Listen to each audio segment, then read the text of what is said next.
Melody आत्मा। सुल्तानपुर का एक छोटा कस्बा था जहां लोग आज भी मानते थे कि रात 8 बजे के बाद कुछ गलियों में जाना अशुभ होता है।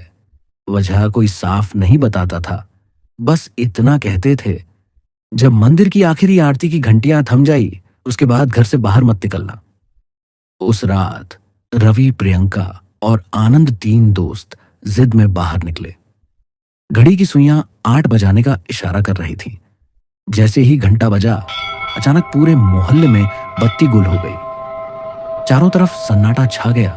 तभी उन्होंने देखा, पुराने कगीले की टूटी दीवार से आधा इंसान भेड़िया निकल रहा था। वो इंसानी शक्ल लेने लगा। उसकी आंखें जलते अंगारों जैसी लाल थीं। प्रियंका ने घबरा कर कहा, चलो वापस चलते हैं। लेकिन रास्ता अब वैसा नहीं था। गली की दिशा बदल चुकी थी, जैसे कोई और ही जगह पर खड़े हों।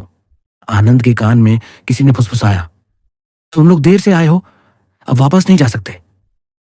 रवि ने हिम्मत करके टॉर्च चलाई, मगर उसकी रोशनी में तीनों ने देखा कि उनके ठीक पीछे उनके ही 3 शव पड़े थे, खून से लथपथ, ठंडी आंखों के साथ। और तभी उन्हें एहसास हुआ, वे अब जिंदा नहीं हैं। 8 बजे की घंटी के साथ उनकी आत्माएं किले की उस धुंध में कैद हो चुकी है। अगले दिन गांव के पंडित ने सबको चेतावनी दिया कि अगर कोई रात 8 बजे के बाद घर से बाहर निकल गया तो उसकी मौत तय है। अगली रात उसी गांव का रमेश का लड़का दीपल, जो मुंबई में एक पुलिस ऑफिसर था, वह अपने घर छुट्टी मनाने आया था। उसने रात 8 बजे के बाद पुराने किले के बाहर एक आधे इंसान आधा भेड़िया जैसा एक इंसान देखा, जो एक मुसाफिर का शिकार करके खा रहा था। उसके बाद दीपक ने भेड़िया का पीछा किया।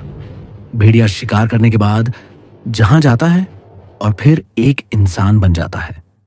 आखिर कौन है ये जो हर रात 8 बजे के बाद जो उसे बाहर मिलता है वह उसे मार देता है?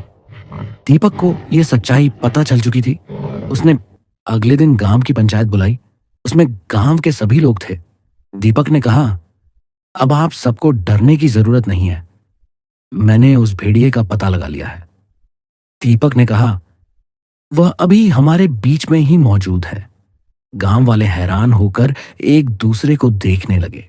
तभी दीपक के पिता रमेश बोलते हैं, कौन है वह भेड़िया जो गांव वालों को मार रहा है? दीपक ने मंदिर के पंडित जी की ओर अपना इशारा किया। कहा, मैंने कल रात इस पंडित को भेड़िया से इंसान बनते देखा है।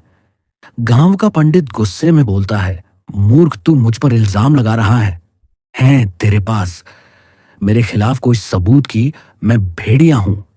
दीपक ने कहा, हैं गांव वालों, इस पंडित का कपड़ा उतार कर देखो, इसके शरीर पर नाखूनों का निशान होगा। अगर मेरी बात का भरोसा नहीं है तो आज रात 8 बजे तक इस पंडित को अपने पास रखो, फिर देखो ये कैसे भेड़िया बनता है। पंडित यह सुन के समझ गया था कि वह अब नहीं बचेगा। पंडित भागने लगा, लेकिन गांव वालों ने उसे पकड़ लिया और खूब मारा और पूछा, वह ऐसा क्यों करता है? पंडित ने बोला, मैं 2 साल पहले रात को जंगल से होते हुए पास के गांव जा रहा था। मुझे लेट हो गया और रात के 8 बजे थे। मैंने जंगल का शॉर्टकट लेना चाहा और वह पूर्ण मासी की रात थी। एक शापित भेड़िया मुझ पर हमला कर मुझे काट लेता है, लेकिन मैं मंत्र पढ़कर किसी तरह से अपनी जान बचाकर भाग जाता हूं।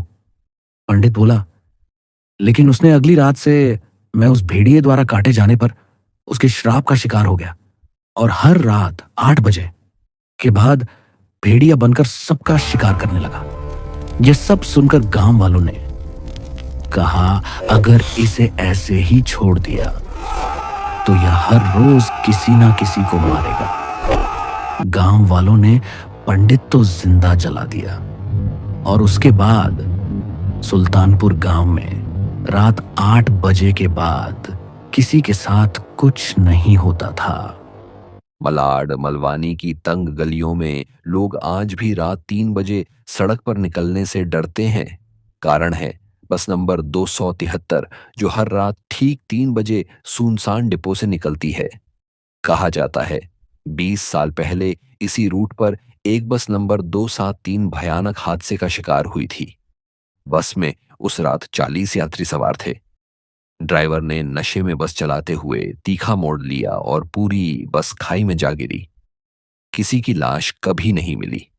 बस और उसके सवार सब रहस्यमय तरीके से गायब हो गए। उस हादसे के बाद बस नंबर 273 को रद्द कर दिया गया।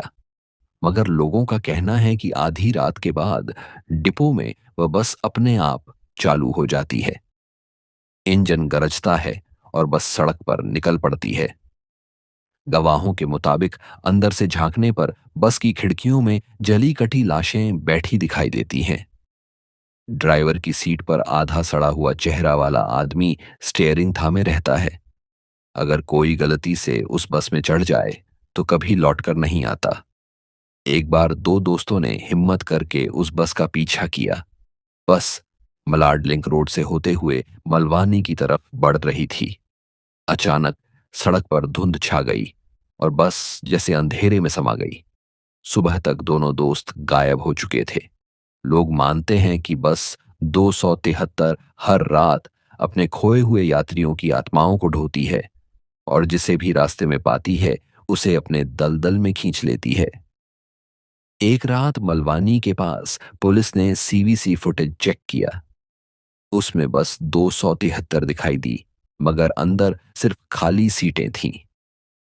अचानक कैमरे में यात्रियों की चीखें सुनाई दी और फुटेज झिलमिलाकर काला हो गया। अगले दिन वह पुलिस इंस्पेक्टर भी रहस्यमय तरीके से गायब हो गया। कहते हैं आज भी रात 3 बजे अगर कोई मलाड मलवानी के पास खड़ा हो तो बस नंबर 273 के ब्रेक की चीख सुनाई देती है और उसके बाद सिर्फ सन्नाटा।